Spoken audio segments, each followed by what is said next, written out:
Alright mga idol, ito na yung inaantay nyo na bubuksan ko yung ating Sakura EV8000.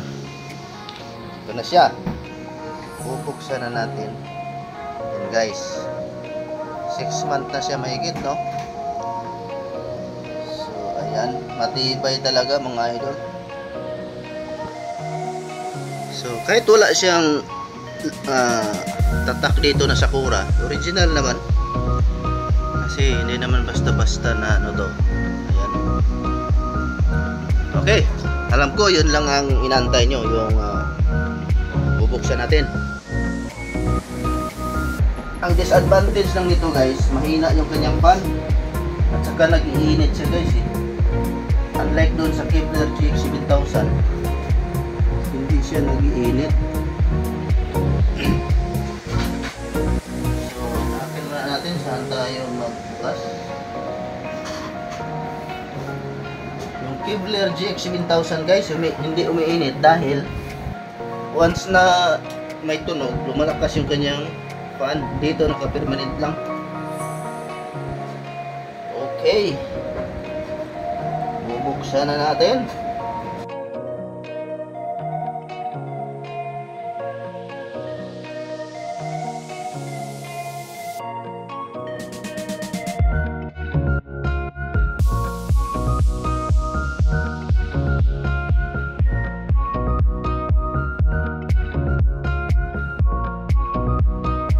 Okay guys, bubuksan na natin, oh.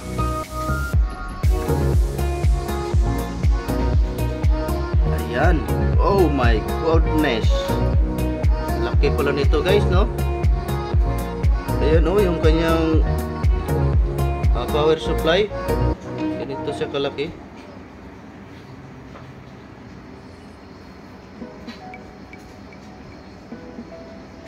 Laki ng kanyang power supply.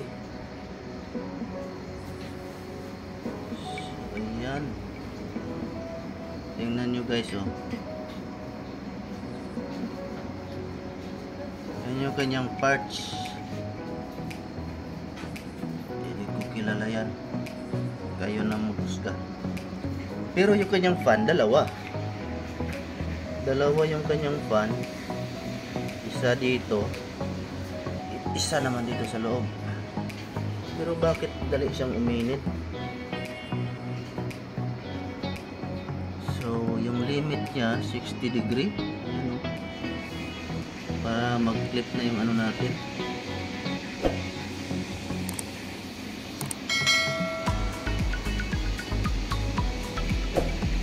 Kikita niyo ba guys yung ano na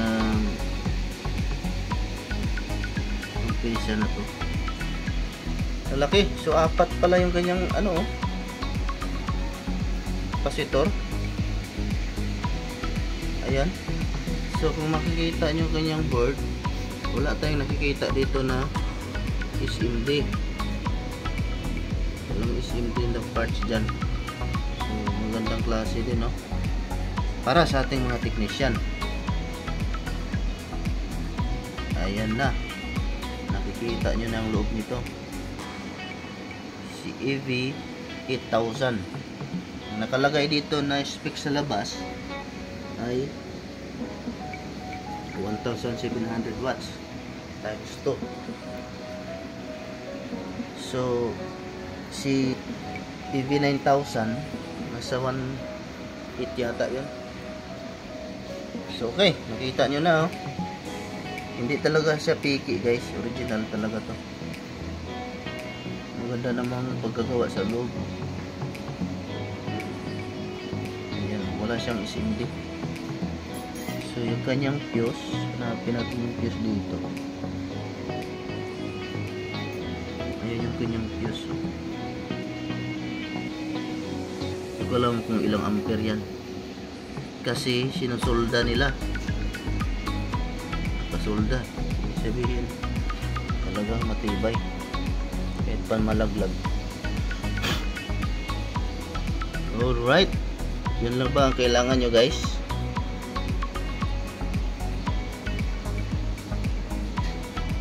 Na makita. So tingnan natin yung power supply nito. Ang power supply guys, walang nakalagay dito kung ilang volts. Wala tayong makita, walang nilagay nila. Siguro nasa pinakaloob siguro nito.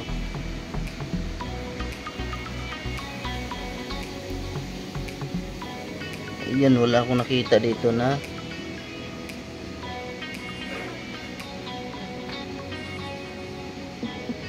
kung ilang voltahe yung power supply. Pero yung kanyang pero yung transformer niya ganito siya kalaki. Ayan, malaki talaga.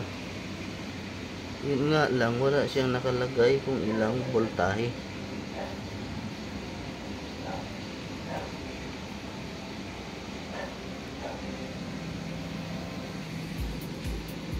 Alam kung ilang ampere tong fuse niya.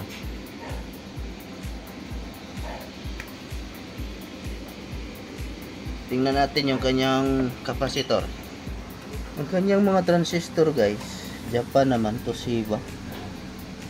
Hindi nga lang makita dito sa video, no?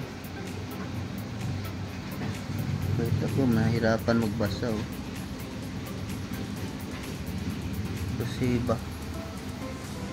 Yan. Yan ang kanyang mga transistor.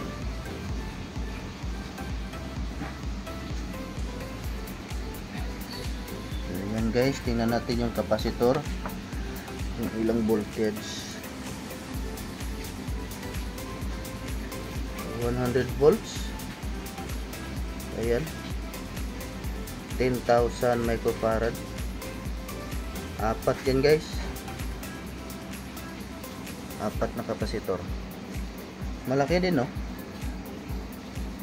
Ganun din siya kalaki. Apat, kaya pala malakas talaga itong kumalabog.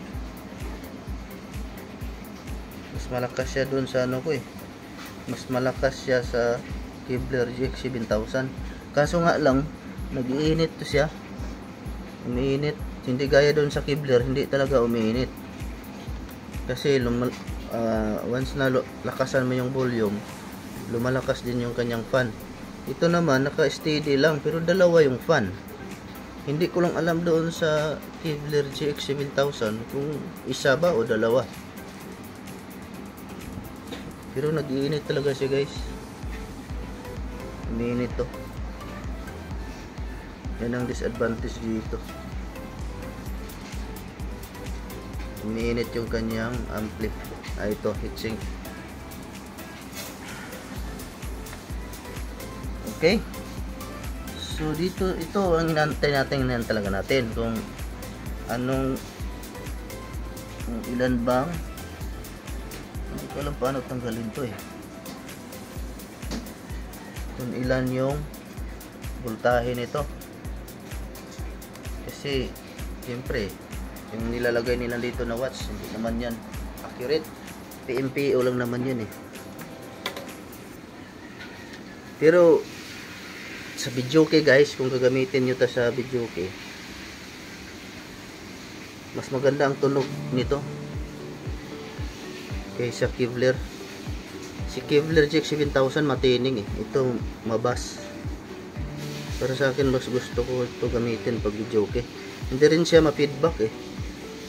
Si Kevlar GX 7000 malakas mag-feedback.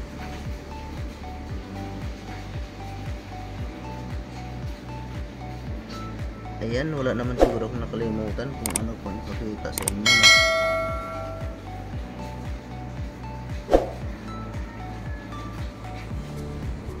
Maganda kasi ang kanyang tone control guys, lalo na sa mic pag video ke. Maganda ang tone control yan kasi ang nakalagay dito, meron na siyang echo, mic bass, treble, tatlo, no? Volume. Hindi ko alam bakit hindi ito ma-feedback eh. Ma-feedback talaga siya, no? Kevlar GX 7000. Anong adjust ko doon eh. Dito konting puwet ko lang, wala na. Hindi na gaano mag-feedback. Okay, so ito luluwagan na natin to. Kasi gusto natin makita. Yun ang pinaka-importante. Yung kanyang power supply. Wala talagang nilagay. Hindi ko alam kung mayroon ba talaga dito.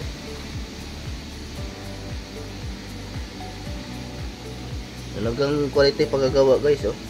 Kikita mo naman, binabalutan pa dito.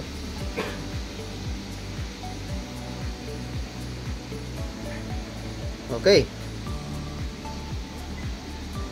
Standby muna. Pause muna natin para tanggalin ko muna ito.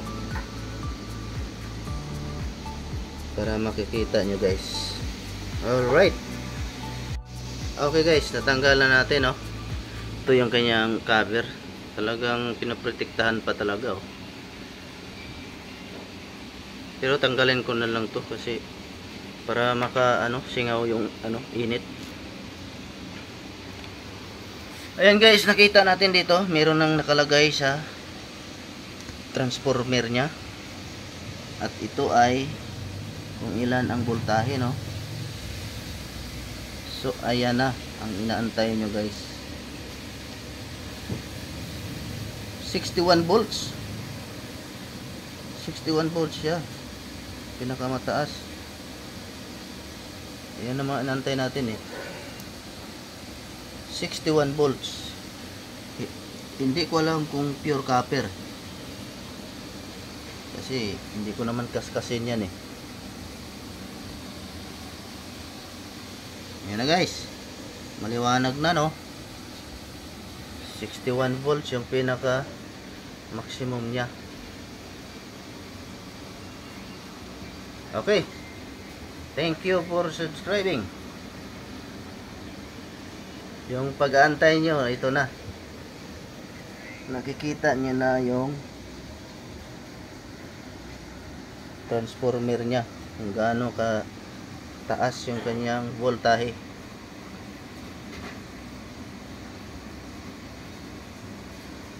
Okay, next time guys, ang bubuksan na naman natin si Kevlar GX7000 na naman. Okay, maraming salamat sa panonood. Peace out. All right.